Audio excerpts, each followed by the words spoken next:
Ghostwire Tokyo was one of the new IPs this year that caught my eye. It didn't start without its ups and downs though. First having a viral reveal at E3 with their quirky announcer showing off a dark and mysterious new horror game, to having a gameplay trailer released that showed the game would be more of a colorful FPS-style ghost-slaying game, sort of like Ghostbusters in Japan. This left people confused on what to expect for Ghostwire Tokyo, myself included, but over time, and after readjusting to what the game really was and understanding more of what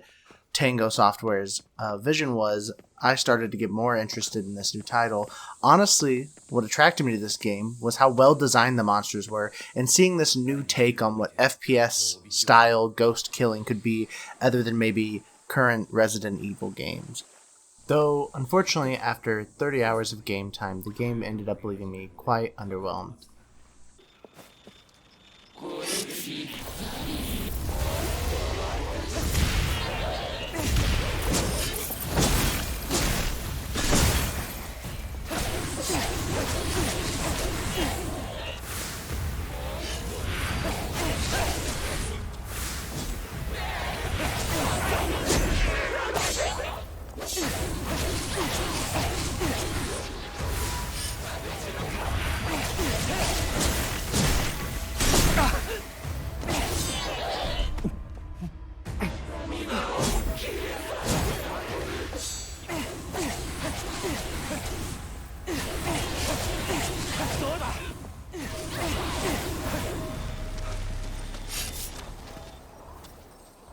One of the biggest pros of this game is how gorgeous the world that Tango built is. You can tell that the devs worked really hard making you recognize what it feels to be lost in an empty Tokyo with no one around. This is used a lot to enhance side missions also, where the devs take time to make the areas feel creepy and cramped.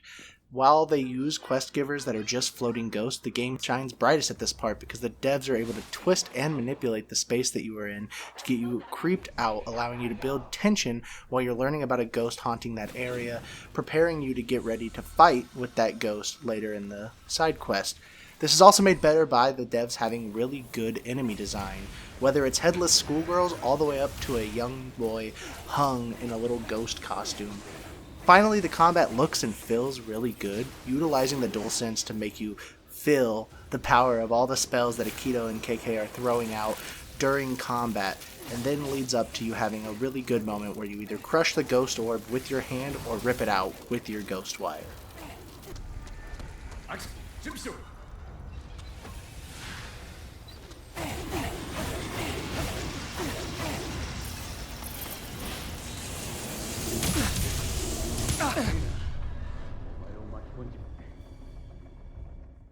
Even though the combat looks and feels amazing, the depth is so shallow, it's more like a puddle than a pond. You're introduced to 3 types of attacks in the beginning of the game, and that's really all you get throughout the whole experience. Wind shots, water blades, and fire arrows. These all have different ways to attack and deal with enemies, but that's all you'll be doing and using throughout the game.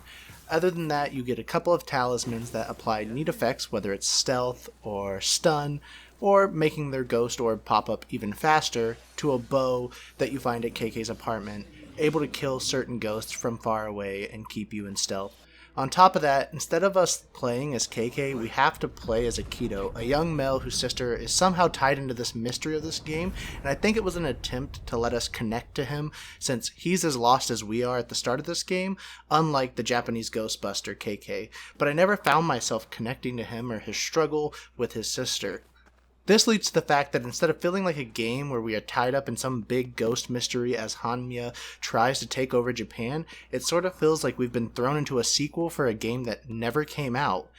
Away from the story, they did a good job designing the ghosts like I stated before, but I hope you get used to seeing the same umbrella men, the same headless schoolchildren, ladies with knives, and even bigger dudes with giant hammers, because that's what you're going to see until you get around halfway through the game, where the devs decided to expand their ghost roster out in the open world. And like I said, this is probably the biggest weakness of this game, it's because the game shines in its more smaller environments with the side quests and the buildings that you go into, rather than the entire open world in whole. A matter of fact, the open world is gorgeous, but most of your time in the open world will be spent looking for random collectibles that you take to cats to gain money, which you have so much of throughout the game, it doesn't even feel like you're actually affecting anything in the world or even helping yourself, minus the little Jizzo statues you can find through the world, which increase the amount of ammo essentially that you have of each different type of weapon. Overall, the open world sort of feels like a classic PS3 Assassin's Creed with no depth to what you are doing in the open world. Now, if you do like to learn about Japanese culture and all the items within it, you can find some neat and interesting things to do with these side things, but other than that, I don't think there's much for you to get in their open world.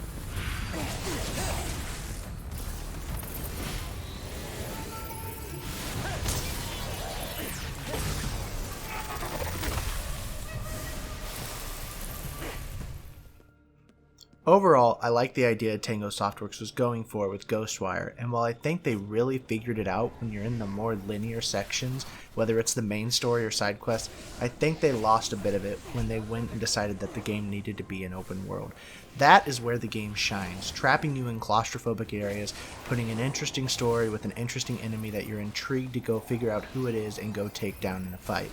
Unfortunately, like I said, most of your time will be spent moving or flying or hovering around a beautiful but empty open world fighting the same 4 enemies as a character you really don't care about. I think if Tango did make a sequel, improving the combat and focusing more on interesting environments with more linear gameplay with cool enemies,